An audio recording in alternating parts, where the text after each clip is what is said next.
Doctor ने बोला कि मैं कभी मां नहीं बन सकती एंड ये मेरे लिए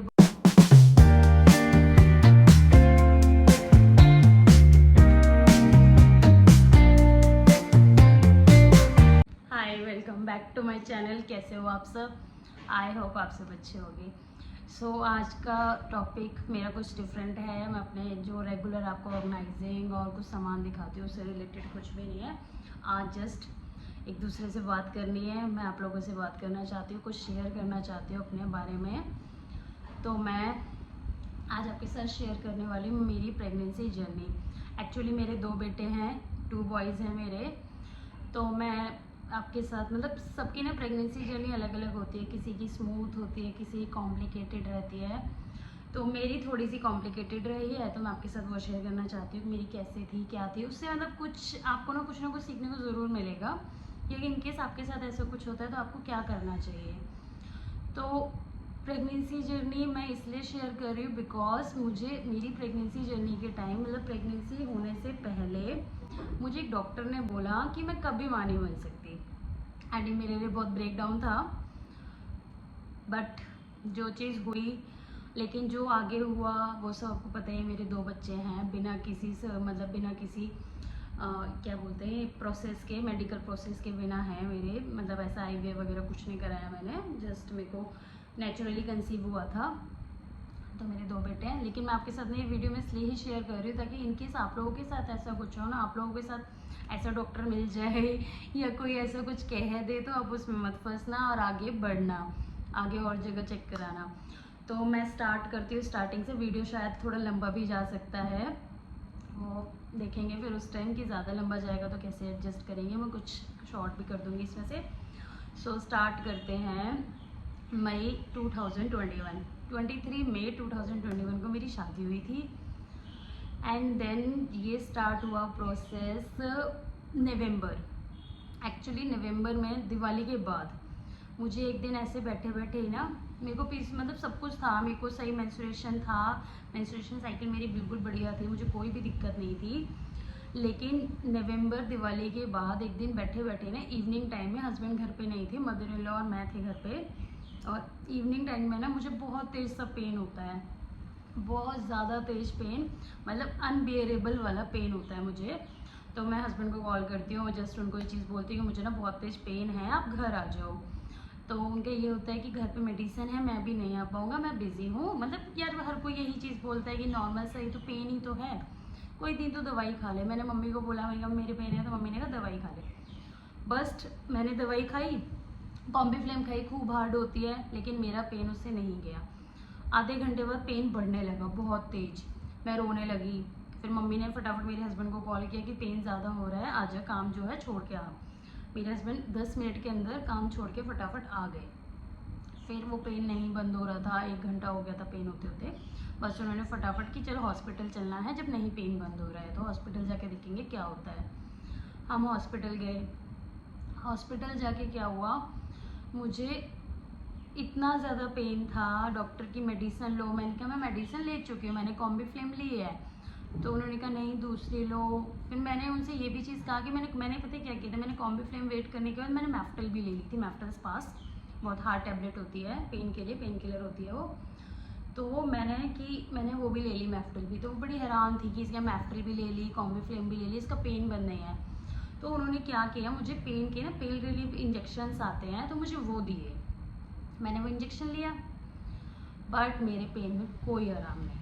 मैं वहाँ पे रूम था, वहाँ पे वेट किया, मम्मी साथ थी, हस्बैंड साथ थे, वहाँ मैं लेटी रही। वहाँ मेरा मतलब ऐसा हाल था कि ना मैं लेट पा रही थी ना मैं उठ पा रही थी। मेरे मतलब क्या ही हो गया था अचानक से, बहुत भयंकर पेन, वैसा पेन मुझे कभी भी नहीं हुआ था। और था मुझे एब्डोनिमल पेन हुआ था। ऐसा नहीं था कि पेट में था, पेट में नहीं था, एब्डोनिमल था। मुझे फील हो रहा था लाइक जैसे पीरियड क्रैम्प्स आते हैं ना, इस टाइप के क्रैम्प्स आ रहे थे मुझे बहुत तेज़ तेज़। फिर 2-3 घंटे हम वहीं पे वेट किया। पेन में थोड़ा थोड़ा आराम हुआ इंजेक्शन के बाद, थोड़ा थोड़ा। फिर डॉक्टर ने टेस्ट लिख दिए, अल्ट्रासाउंड कराओ और जो भी टेस्ट होते हैं एब्डोमिनल से रिलेटेड वो सारे लिख दिए। तो हम टेस्ट कराने वहीं पे चले गए, टेस्ट करा लिए। अल्ट्रासाउंड की रिपोर्ट भी आ गई, 15-20 मिनट्स में आ जाती है। रिपोर्ट्स आ गई। रिपोर्ट्स हमने जब हम डॉक्टर के पास जाने को हुए रिपोर्ट्स के लिए, तो रिपोर्ट डॉक्टर जा चुकी थी उस टाइम, क्योंकि रात के 10:30-11 बज चुके थे, डॉक्टर जा चुकी थी। हम वो रिपोर्ट लेकर घर आ गए, बिकॉज पेन तो बंद हो ही गया था। पर मैंने डॉक्टर से उस टाइम दवाई ले ली थी, तो उन्होंने दवाई लिख दी थी कि इनकेस रात को भी होना तो आप ये ले लेना। बट ऐसा मुझे रात को कुछ पेन वेन नहीं हुआ, मेरी रात अच्छे से कट गई। फिर हम नेक्स्ट डे गए डॉक्टर के पास। डॉक्टर ने कहा कुछ नहीं है, नॉर्मल है, ऐसा कुछ नहीं है, आपको मतलब प्रेगनेंसी वगैरह होगी। मैंने कहा नहीं, मुझे प्रेगनेंसी नहीं है। तो वो ये जस्ट नॉर्मल उन्होंने की मतलब वो टेस्ट किट दे दी कि आप चेक करिए, प्रेगनेंसी होएगी। मैंने कहा मैं श्योर हूँ मुझे प्रेगनेंसी नहीं है, बट मैंने उनके कहने पे चेक भी किया, बट मुझे प्रेगनेंसी नहीं थी, बिकॉज मैं श्योर थी इस चीज़ के लिए। उसके बाद हम दूसरे डॉक्टर के पास गए, वहाँ पता नहीं क्या हुआ, फिर हम वहाँ दोबारा गए नहीं। मुझे वो डॉक्टर अच्छी नहीं लगी, और मेरे साथ ये है, मुझे कोई डॉक्टर हो या कोई भी हो, अगर वो मुझे अच्छा नहीं लगा तो मैं दोबारा नहीं जाती हूँ।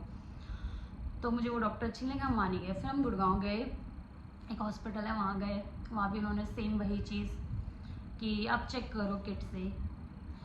फिर वहाँ मुझे डॉक्टर ने चेक करने के बाद ये बताया कि आपके ना सिस्ट हैं, एक वाटरी सिस्ट होते हैं बॉडी में सॉरी यूट्रस में। तो मेरे यूट्रस में सिस्ट है, 2 सिस्ट है।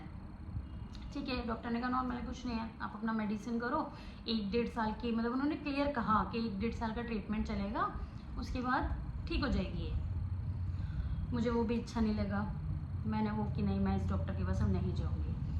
फिर हमारे नोन में ही ना, मेरे रिलेटिव, उनको मतलब वहाँ से कंसीव हुआ है नेचुरली इस टाइप का, मतलब कुछ दवाई वगैरह लेके।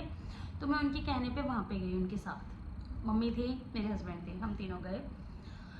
एंड लिटरली शी सेड आप कभी माँ नहीं बन सकती हो, मतलब उसने ऐसे ही बोला मुझे, आपको अगर बच्चे हो गए ना वो आपकी किस्मत है, 6 महीने दवाई खाओ, 6 महीने में हो गए तो ठीक है, नहीं तो कुछ नहीं हो सकता। अब ये बात सुन के देखो, शादी से पहले हम इन चीज़ों से ना कोई फ़र्क नहीं पड़ता, लेकिन आफ्टर मैरिज आपको इन चीज़ों से फ़र्क पड़ता है कि यार हम मतलब हमारे बच्चे नहीं होंगे, चाहे हमें उस टाइम तक अट्रैक्शन नहीं है बच्चे से, बट सबको चाहिए, सबको अपनी फैमिली आगे बढ़ानी होती है। तो उसने ऐसे बोला, मैं एकदम से, मैं इमोशनली वैसे भी बहुत बहुत ज़्यादा वीक हूँ। तो फिर उसके बाद उसने कहा कि नहीं हो सकते, तो मैं बस लिटरली मैं कुछ भी नहीं बोल रही हूँ, मम्मी भी शॉक्ड एकदम से, हस्बैंड भी शॉक्ड। बट हमने वहाँ से जो उसने मेडिसिन दी ना, कुछ सिरप्स वगैरह दिए थे, लाइक वो डॉक्टर नहीं थी, मे बी गायनिक हो भी थी या नहीं थी, इस टाइप का उन्होंने घर में ही टेबल वेबल लगा के इस टाइप की वो मेडिसिन देती थी। मतलब मुझे उनके तरफ से ये तुक्का फिट हुआ कि जिसको फिट हो जाए, जिसके साथ सूट कर जाए वो ठीक है, नहीं तो सबका तो ये ऐसे ही चलाती होगी, जैसे मुझे मेरे साथ बोला। हम घर आ गए पूरी टेंशन में, कुछ नहीं हुआ, मतलब मेरी फैमिली का एक सपोर्ट ये अच्छा है, मेरी फैमिली इस चीज़ में बहुत अच्छी है, फैमिली ने इस चीज़ के ऊपर 1% भी कुछ नहीं कहा कि ऐसा कुछ है। हस्बैंड को लग रहा था यार 1-2 दिन से सैड है, तो उन्होंने मेरे को कहा कि नहीं, क्या होगे नहीं होंगे तो बहुत ऑप्शंस हैं आज के टाइम में, इतनी मेडिकल फैसिलिटीज़ हैं, अगर इनकेस उसमें भी नहीं होता तो ज़रूरी थोड़ी ना बच्चा अडॉप्ट कर लेंगे। हाँ, ज़िंदगी भर तो हमें साथ रहना है ना, बुढ़ापे में हमें साथ रहना है। मेरे हस्बैंड का ये डायलॉग था उस टाइम पे, और बहुत उन्होंने दिल से बोला था। एंड मम्मी का भी ऐसा कुछ नहीं होता, सब ठीक हो जाएगा, आजकल सब ठीक है, टाइम ही क्या हुआ शादी को। हमें लिटरली उस टाइम बच्चा नहीं चाहिए था, बट जो चीज़ हो गई ना कि आपके अंदर सिस्ट है, वो कल को स्टोन बन जाएगा, लाइक जिसे बोलते रसौली, वो था मेरे 2, ठीक है। सिस्ट ही बड़ा होके थोड़ा सा ना रसौली कन्वर्ट कर जाता है जो यूट्रस में रहता है, फिर उसके बाद इनकेस या तो यूट्रस निकलवाओ या ऐसा कुछ करना पड़ता है। तो ऐसा हुआ। फिर उसके बाद मेरा ना दिल नहीं माना, मैंने कहा नहीं, मैं किसी और डॉक्टर को दिखाऊंगी, मैं इस डॉक्टर के भरोसे नहीं रहूँगी। तो मेरे हस्बैंड ने कि छोड़ना भी क्यों दिखा रही है, लेकिन मेरे दिमाग में ये चीज़ घुस रही थी कि अगर ये सिस्ट बड़ा हो गया, जैसे पता है हमें कोई चीज़ पता लगती है ना कि हमारे साथ ये बीमारी, हम गूगल कर डालते हैं, यूट्यूब, सोशल मीडिया, मतलब पूरा जहाँ से हमें नॉलेज मिले ना, हम वो सारी चीज़ सर्च करते हैं। मैंने भी सर्च किया कि भाई सिस्ट बड़ा होके स्टोन बन जाता है, ऐसा कुछ हुआ। फिर उसके बाद मेरी एक फ्रेंड है, उसकी मदर इन लॉ गायनी थी गवर्नमेंट हॉस्पिटल में गुरुग्राम, रिटायर्ड थी वो। मैं उनके पास गई, हस्बैंड को मना के, वो जा नहीं रहे थे। मैंने कहा नहीं, कह रहे ऐसे ऐसे के चक्कर में नहीं पड़ना, अच्छे हॉस्पिटल में दिखाएंगे। मैंने कहा नहीं, आप जाके, हम जाके देखते तो हैं क्या है, हमने उनको फेस थोड़ी ना किया, हम 3 जगह पहले भी तो घूमे हैं, लेकिन बाकी 3 जगह मैं एक दिन ही गई थी कि मुझे अच्छा नहीं लगा। मैं इनके पास गई, रिपोर्ट्स देखी उन्होंने बहुत पोलाइटली कि कोई प्रॉब्लम नहीं, आप क्यों टेंशन ले रहे हो। मैंने कहा मुझे ऐसे ऐसे बोला गया है कि मैं कभी माँ नहीं बन सकती, मुझे कभी बच्चे नहीं हो सकते। तो शी टोल्ड मी कि नहीं, ऐसा कुछ नहीं है, आपको जस्ट इन्फेक्शन है, वो इन्फेक्शन ठीक होएगा तो वो सब कुछ ठीक हो जाएगा, बाकी ऐसा कुछ भी हुआ तो मैं देख लूँगी, सिस्ट रिमूव करने की मेडिसिन आती हैं, ऐसा कुछ प्रॉब्लम नहीं है। लिटरली उन्होंने मुझे सिस्ट रिमूव करने की मेडिसिन दी, 1 या 2 गोली होती थी छोटी छोटी सी, वो दी गई मुझे, फॉलिक एसिड दिया गया, तो ये सारी चीज़ें दी। एंड मतलब 1 मंथ मेरा सिस्ट ख़त्म, पेन ख़त्म, कुछ भी नहीं है मुझे। एंड उसके बाद क्या हुआ, ऐसे करते करते फैब आ गया। फैब के एंड में मुझे 29 फैब मुझे अच्छे से याद है, 1 मार्च को मैं घर जाने वाली थी। 29 फैब को मैं ना, ये होता है ना हमारा टिपिकल जिस पे चटनी पिसते हैं, सिल बट्टा जो भी है, मैंने जस्ट वो उठाया था। वैसे मैं भारी काम कभी करती नहीं हूँ, शादी से पहले भी नहीं करती ना, शादी के बाद कभी किए थे, मम्मी कर ली, यहाँ पे मम्मी कर लेती, वहाँ पे मेरी मम्मी करती थी। तो मैंने जस्ट वो उठाया एंड मुझे एकदम से बहुत तेज पेन हुआ। मैं फटाफट वॉशरूम गई एंड वॉशरूम में मुझे हैवी ब्लीडिंग हुई। तो मुझे जस्ट ये था कि यार चल पीरियड आ गया, मेंस्ट्रुएशन हो गई मुझे स्टार्ट, ऐसा कुछ हुआ है। बट और वो मेंस्ट्रुएशन मुझे ना नवंबर पे जब सिस्ट पता लगा था ना, पेन था, उस टाइम से बंद थी। तो मुझे फैम में ऐसा हुआ कि चल स्टार्ट होगी। 1 तारीख को मैं घर चली गई, 1 मार्च को होली थी मेरी, फर्स्ट होली थी, मैं घर चली गई। घर जाने के बाद 15 मार्च, हाँ मुझे डेट एग्जैक्ट याद है, 15 मार्च को मैंने एवे ही, मुझे ना चक्कर से आ रहे थे कुछ, मुझे मैं बहुत मतलब लो फील कर रही थी, जैसे बीपी लो हो गया, बट मुझे बीपी वगैरह की प्रॉब्लम कुछ भी नहीं है। तो मुझे बहुत अजीब सा लगता था, घबराहट टाइप। उस टाइम पे ना मेरे ये टूथ दिखे भी था मुझे, तो मैंने यहाँ पे जार हटवा के वो कैप लगवाते हैं ना, वो लगवाई थी, तो मुझे लगा कि चलो इस वजह से है। बट मैंने एवे मेरे पास किट पड़ी थी, मैंने चेक किया, उसमें मुझे प्रेगनेंसी शो हुई, ठीक है। लेकिन मुझे ये चीज़ समझ नहीं आई कि प्रेगनेंसी हो कैसे गई। 29 फैब को तो मुझे पीरियड हुआ इतना हैवी, 1 तारीख को मैं घर आ गई, तो प्रेगनेंसी हो कैसे सकती है। बट मैंने फिर भी उसको, ठीक है चल मुझे प्रेगनेंसी हो गई, मैंने कहा मैंने इसको अल्ट्रासाउंड कराऊंगी, बिकॉज किट में ना गलत भी आता है कभी, ऐसा कुछ नहीं होता। मैं 1 मंथ घर रही, मैंने अल्ट्रासाउंड वगैरह कुछ नहीं कराया, 1 मंथ घर रही। मैं 1 अप्रैल को घर आई, यहाँ आई, एंड 2 अप्रैल को सेम मेरे साथ वही हुआ, हैवी ब्लीडिंग। लेकिन उस टाइम मुझे पता था कि मैं प्रेग्नेंट हूँ, मतलब मुझे ऐसा डाउट तो था ही कि मैं प्रेग्नेंट हूँ, क्योंकि किट में आया था। तो मैं फिर डॉक्टर के पास गई, अपनी उसी डॉक्टर के पास गई जिससे मैंने सिस्ट की दवाई ली थी, मेरी फ्रेंड की मदर इन लॉ के पास, आंटी के पास गई मैं, आंटी बोलती हूँ उनको, हमारा बहुत अच्छा लिंक है उनके साथ। तो आंटी के पास गई ना, तो आंटी ने मुझे बोला बेटा मैं मतलब रिटायर्ड हूँ, तो मेरे साइन या किसी चीज़ से आपका अल्ट्रासाउंड कोई भी नहीं करेगा, बिकॉज मेरे पास स्टैम्प नहीं है, तो वो स्टैम्प मैं आपको दे नहीं सकती हूँ। तो आप ना उन्होंने मुझे फिर अपना रेफरेंस दिया, अपने बताया, अपने उनके रिलेटिव हैं जिन्होंने मेरी सर्जरीज की हैं, मेरे बच्चे डिलीवर किए हैं, तो उन्होंने कि उनके पास जाओ, हम उनके पास गए, अल्ट्रासाउंड कराया। अल्ट्रासाउंड में बोला गया कि अल्ट्रासाउंड में ये चीज़ आई कि लो लाइंग पोजीशन है, बहुत ज़्यादा लो लाइंग है, और अगर मैं चलती फिरती रही या कुछ भी किया तो मिसकैरेज हो जाएगा। ये चीज़ बोली गई मुझे कि मिसकैरेज के चांसेस 90% है। तो मैं और मेरे हस्बैंड थे, तो हमें समझ नहीं आना, तो उनको मैं दीदी बोलती हूँ, तो दीदी ने ये चीज़ बोली मेरे हस्बैंड को कि देखो या तो प्रॉपर स्ट्रिक्ट बेड रेस्ट या अबॉर्शन कराओ, 2 ऑप्शन है आपके पास। तो मेरे हस्बैंड का ये था कि नहीं हम अबॉर्शन तो नहीं कराएंगे, हम स्ट्रिक्ट बेड रेस्ट करा लेंगे। फिर भी दीदी ने हमें ये चीज़ बोली कि 1 महीने करके देख लो, बहुत स्ट्रिक्ट करना है, 1 महीने करके देख लो, अगर आपसे हो पाता है तो ठीक है, नहीं तो मैं अबॉर्ट कर दूँगी, और जब तक हार्ट बीट नहीं आई तो ये सब मैं चेक करूँगी, ठीक है। हम घर आके घर बताए मम्मी वगैरह ने कि कोई दिक्कत नहीं, बेड रेस्ट कर लेते हैं। तो मेरा वो बेड रेस्ट, मतलब बेड रेस्ट तो नहीं था, वो बहुत बुरी हालत थी। एक तो डेली मुझे पूरी प्रेगनेंसी ना, जब से मुझे वो 2 अप्रैल वाली ब्लीडिंग हुई थी ना, उससे मुझे पूरी प्रेगनेंसी तो ब्लीडिंग होती थी, एंड पेन मुझे इतना होता था कि मैं हर 2 दिन में जो पेन किलर वाले इंजेक्शंस होते हैं वो लेती थी, बिकॉज टैबलेट से कुछ नहीं होता था। इतनी लो लाइन थी, बेड पे लेटना, 2 तकिए लगा के पैरों को ऊपर जो पोजीशन रखते हैं, जैसे लो लाइन के लिए जो पोजीशन करते हैं वो पोजीशन। तो ये सारा था। फिर फिफ्थ मंथ तक आ गए हम, जैसे तैसे 5th मंथ हो गए। फिर हमने डॉक्टर को बोला, डॉक्टर कह रही पोजीशन और नीचे जा रही है, दिक्कत है आपको बहुत ज़्यादा, क्या करना है। मैंने कहा नहीं, मैं इतने तक आ गई ना, मैं अब नहीं अवॉइड कराऊंगी, क्योंकि मैंने बहुत झेला है।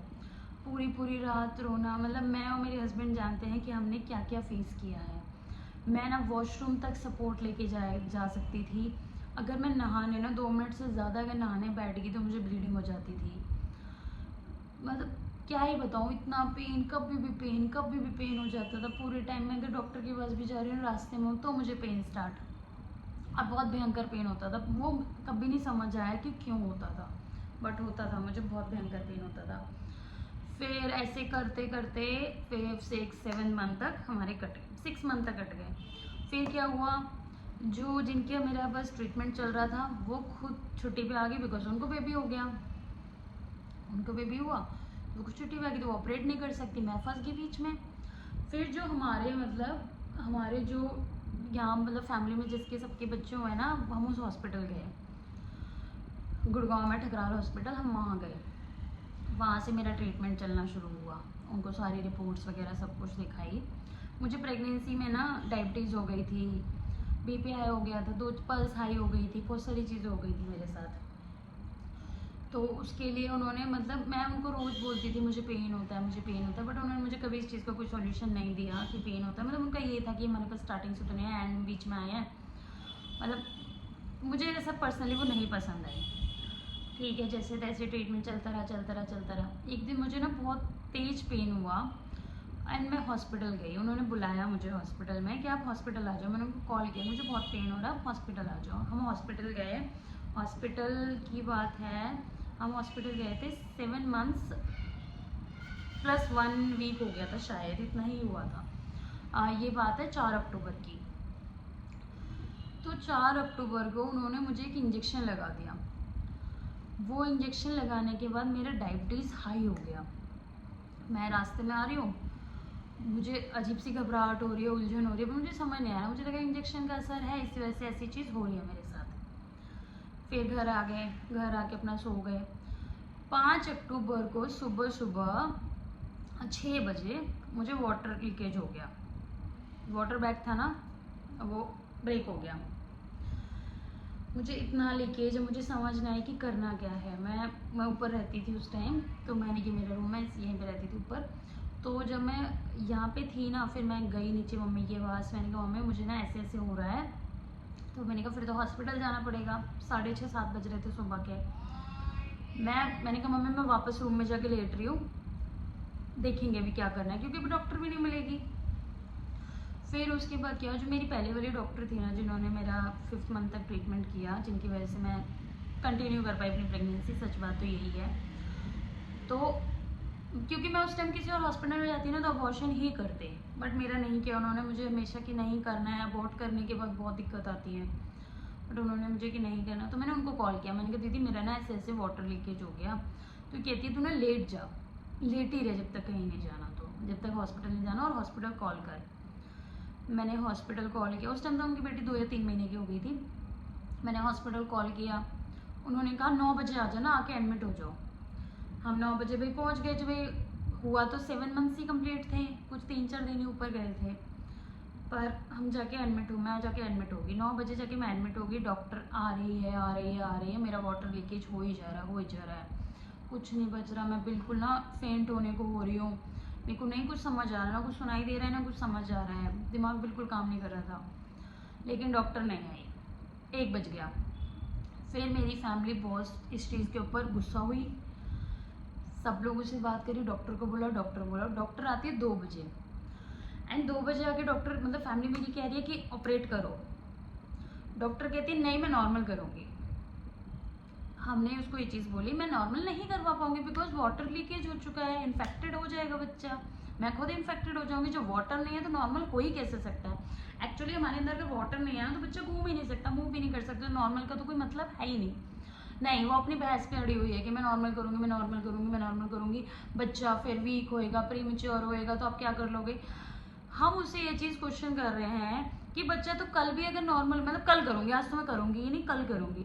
अगर कल करेगी तो भी तो बच्चा प्रीमेच्योर है, एक दिन में मेच्योर तो नहीं होएगा बच्चा, तो फिर भी प्रीमेच्योर ही है। आप ये चीज़ बोलोगे कि ऐसा हो गया वैसा हो गया, हम उसको ऑपरेट के लिए बोल रहे हैं, बट वो नहीं, वो पूरी बहस पे पैसे हम जमा कर चुके हैं हॉस्पिटल में ऑपरेशन के लिए, जितना उन्होंने 40-50,000 कराए थे कर चुके हैं हम। 40-50 में भी शायद 15-20 किए थे, इतने किए थे, ठीक है। अब क्या होता है, वो नहीं ऑपरेट करी, 4 बज गए बहस करते करते। वहाँ मेरी फ्रेंड आती है जिसकी मदर इन लॉ थी ना, जिसकी बस में गई थी गायनी के पास, मेरी फ्रेंड आती है, उसके हस्बैंड आते हैं एंड वो हमें बोलते हैं तुम दूसरे हॉस्पिटल चलो, हम पूरा इंतज़ाम करा के रखते हैं, हम वहाँ ऑपरेट कराएंगे। तो उस टाइम पे भी डर लगता है, एकदम से दूसरा ऑपरेट, वहाँ भी ऑपरेट नहीं किया, मैं यहाँ की भी नहीं रही, वहाँ की भी नहीं रही, क्या होएगा मेरे साथ। बट वो नहीं, फिर उनसे खूब लड़ाई, फिर वो ऑपरेट के लिए तैयार होगी, बट फिर उस टाइम मेरी फैमिली ने मना कर दिया, मैंने मना कर दिया कि नहीं मुझे यहाँ ऑपरेट कराना ही नहीं है। जब ये लोग श्योर उस टाइम भी मेरे बच्चों को कुछ हो जाए तो ये लोग उसके भी लिए कह देंगे कि आप लोग रिस्पॉन्सिबल हो। तो ऐसा हुआ। देन उसके बाद क्या हुआ, हम लोग जो जिनकी 3 महीने की बेटी हुई ना, वो मेरे लिए हॉस्पिटल में स्पेशल सर्जरी करने आई। प्राइवेट हॉस्पिटल था गुड़गांव में, ऐसा ही छोटा सा हॉस्पिटल था। हम वहाँ पे 4:30 पे पहुँच गए एंड उन्होंने कुछ भी नहीं किया। इवन वो ठकराल वाली पता है मुझे क्या कहती है, वो डॉक्टर क्या कह रही है कि हम आपका भी ECG करेंगे। मतलब उन सारे टेस्ट का मतलब क्या है ECG करने, मैं वहाँ ऑपरेट करने के लिए बैठी हूँ, आपसे ECG करके क्या कर लूँगी। ठीक है, अपनी बहसबाजी जो होती रही, हम लोग बस चले गए। पैसे उन्होंने रिफंड नहीं किए, हमारे 6-7,000 रुपीज़ अभी भी वहीं हैं, नहीं उन्होंने कभी दिया, हमने लेने भी नहीं गए, बाहर में गए। तो उसके बाद क्या हुआ, हम जब भी जाते हैं ना, 4:30 पे मैं पहुंची हूँ, उन्होंने फटाफट ICU रेडी रखा है एंड 4:50 पे मेरा बेबी हो गया, मुझे बेबी बॉय हुआ। एंड जब मेरा बेबी हुआ ना, एंड मैं आपको सबसे चीज़ बताऊँ, मुझे सब कहते हैं एनेस्थीसिया का दर्द होता है, लेकिन मैं इतनी ज़्यादा, मेरे अंदर पानी नहीं था, वाटर नहीं था, इतनी ज़्यादा इन्फेक्टेड हो चुकी थी कि मुझे पता ही नहीं लगा मेरे कब एनेस्थीसिया लग गया। एंड मैं बाद में सबको बोल रही हूँ मुझे तो एनेस्थीसिया का पेन ही नहीं हुआ। तो ये चीज़ हुई मेरे साथ, मैं ऑपरेट हो गई, बेबी बॉय हुआ। फिर डॉक्टर की, मैंने मतलब एकदम से कि बेबी बॉय तो रोए नहीं, मैंने ये चीज़ सुनी थी कि यार बच्चे होते हैं ना तो रोते हैं, मैंने कभी सही में, मेरे घर में तो मैं ही सबसे बड़ी हूँ, तो मैंने कभी बच्चे ऑपरेट मतलब डिलीवर होते नहीं देखे, ज़्यादा हॉस्पिटल में कभी नहीं देखे। तो मुझे ये था कि यार बच्चे तो रोते हैं, मूवीज़ में देखा, हर जगह देखा, मेरा बच्चा क्यों नहीं रो रहा। मैंने डॉक्टर को ये चीज़ तब वहीं बोली, मैंने कहा मैम ये रो क्यों नहीं रहा है। तो उन्होंने देखा उसको, तो वो उसके अंदर ना मतलब ब्रीथिंग प्रॉब्लम थी, इन्फेक्टेड था वो पूरा। एंड तुरंत ही हमने एम्बुलेंस की, मेरे हस्बैंड ने फटाफट वही चीज़ बोली, मेरे हस्बैंड को बुलाओ, उन्हें बोलो फटाफट कुछ करें। एम्बुलेंस करी, एम्बुलेंस करके जो उन्होंने हमें वो बताया ना निको नर्सरी, तो नर्सरी में नर्सरी ICU जो होता है, तो वहाँ पे उन्होंने बोला कि वहाँ लेके जाओ। तो गुड़गांव में सेक्टर 15 में नर्सरी था, वहाँ लेके गए, 5-5:30 वो वहाँ पहुँच गया। ऑक्सीजन वगैरह लेके गए थे, ऑक्सीजन सिलेंडर लगा के लेके गए थे उसको। तो ये सारी चीज़ हुई एंड वहाँ पहुँचे ना, उसके सारे टेस्ट के लिए, मतलब इतनी अच्छी फैसिलिटीज़ नहीं थी वहाँ पर, वो हमें बस डॉक्टर ने बोल दिया था हम लेके चले गए, क्योंकि हमें भी इन चीज़ों की नॉलेज नहीं थी, कभी सोचा नहीं था प्रीमेच्योर हो जाएगा, तो इन चीज़ों की नॉलेज रखें। फिर उसके बाद क्या हुआ, हम वहाँ पहुँचे ना, ठीक है, अगले दिन मेरे हस्बैंड फिर गए 9 बजे सुबह, वो हॉस्पिटल मेरे साथ थे, क्योंकि बेबी था नहीं था और किसी को रहने की नीड नहीं थी, मैं और मेरे हस्बैंड ही रहते थे। मेरे हस्बैंड मेरे साथ थे, उस टाइम बारिश बहुत थी, मेरा बेबी हुआ था। फिर उसके बाद ना जब वो गए ना वहाँ, एंड वो उसको देख के ना लिटरली फ़ोन पे, मैंने उनको फेस तो नहीं देखा, बट मुझे फ़ोन पे पता लग रहा था कि वो कितना रो रहे थे, बिकॉज वो बच्चा रो नहीं रहा था, उसने आंखें नहीं, 2 दिन तक आंखें नहीं खोली थी, कुछ भी उसकी मूवमेंट नहीं थी। फिर हमें किसी ने बताया, हमारे फूफा जी वगैरह ने बताया कि Cloud9 बहुत अच्छा है, ये वो, वहाँ जाओ। तो हम सेक्टर 14 Cloud9 गए, डॉक्टर से मिले, मेरे हस्बैंड गए, बेबी को लेके गए। एंड वहाँ रहने के बाद 12 आवर्स में बेबी ने आंखें भी खोली, इम्प्रूवमेंट भी हुई, अच्छे से फिट भी था। वो छोटा बहुत छोटा था, 7 मंथ्स का बेबी बहुत छोटा होता है। एंड उसका वेट था 1.8 ग्राम, फिर भी 7 मंथ्स के हिसाब से बहुत ठीक था, बट 1.8 ग्राम बहुत कम वेट होता है, इतना उसका वेट था।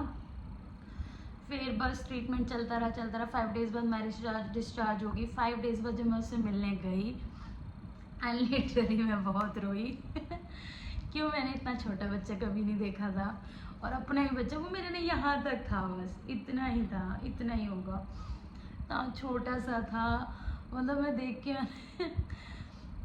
पर जो भी था सब हो गया और बहुत अच्छा हुआ। तो उसके बाद हमने 10 डेज़ बाद उसको भी डिस्चार्ज करा लिया था एंड बिल्कुल ठीक था। हम डेली जाते थे उसको, मतलब मैं हर 2 दिन में उससे मिलने जाती थी। हस्बैंड तो डेली ही जाते थे दोनों टाइम। फिर उसके बाद हम घर ले आए थे उसे 10 डेज़ बाद। फिर 10 डेज़ बाद भी हम उसको रोज़ सुबह और शाम इंजेक्शन लगवाने ले जाते थे नर्सरी में। तो ये मेरी प्रेगनेंसी जर्नी थी, कॉम्प्लिकेटेड थी पर बहुत अच्छी थी। तो पता क्या, जब आपका बेबी आपके हाथ में आ जाता है ना तो आप सब कुछ भूल जाते हैं। जो आपके साथ हुआ ना वो सब कुछ भूल जाते हैं। तो हमारे साथ भी हुआ, मेरी पूरी फैमिली के साथ हुआ। हम लोग बहुत हैप्पी थे कि चलो जो था, हमने जितना झेला, जितने दुख देखे वो सब हील हो गए। तो ऐसा था मेरी ये प्रेगनेंसी जर्नी। तो इसमें आपके साथ इसलिए शेयर किया ताकि मैं बताऊं कि कोई चीज़ ऐसी होती है तो आप डॉक्टर स्विच करिए। कभी भी सिचुएशन ऐसी होती है तो दूसरा रास्ता ज़रूर होता है। अगर एक रास्ता ख़राब हो जाता है ना तो दूसरा ज़रूर होता है, तो उसकी तरफ जाइए। फैमिली का सपोर्ट भी लीजिए। आप सब कुछ करो जो आपके लिए अच्छा है, पर अपने बच्चों के लिए करो जो सब बच्चों के लिए बेस्ट है। तो वैसे ही भगवान जी ने हमें बस अच्छा सा बच्चा दे दिया। अभी बहुत शरारती हो रखा है वो मतलब उसे देख के कोई कह नहीं सकता कि वो इतना शरारती, मतलब वो शरारती था, वो निको में भी शरारती था। 10 डेज़ का बच्चा ऐसे कूद रहा था मतलब बहुत बढ़िया था। मेरी ये प्रेगनेंसी जर्नी थी। एंड मुझसे ना बहुत लोग ये भी पूछते हैं, मेरे को मतलब पर्सनली भी मैसेज आते हैं कि इतनी जल्दी तूने दूसरा बेबी क्यों किया। मेरा मतलब मेरे दोनों बेबीज़ में ना 11 मंथ्स का ही गैप है बस। दोनों सर्जरी से हैं, दोनों ऑपरेटेड हैं, तो 11 मंथ्स का गैप है। तो इसके पीछे भी ना बहुत बड़ी सी कहानी है, वो भी मैं आपके साथ ज़रूर शेयर करूँगी नेक्स्ट वीडियो में कि ऐसा क्यों है, हमने इतनी जल्दी दूसरा बेबी क्यों किया, वो प्लान था कि अनप्लान था, और कैसे हुआ, कैसे क्या हुआ, उसका भी मैं सब कुछ आपके साथ शेयर करती हूँ। और हमने 2 बच्चे मतलब इतने कम गैप में मैंने कैसे रिकवरी करी और सब कुछ कैसे हुआ, तो वो मैं आपके साथ नेक्स्ट वीडियो में शेयर करती हूँ। और आप लोग बताना प्लीज़ मेरी प्रेगनेंसी जर्नी से अगर आपको कुछ भी समझ आता है, इंस्पायर होते हो, तो ये प्लीज़ इसको शेयर कर देना इस वीडियो को। चलो बाय।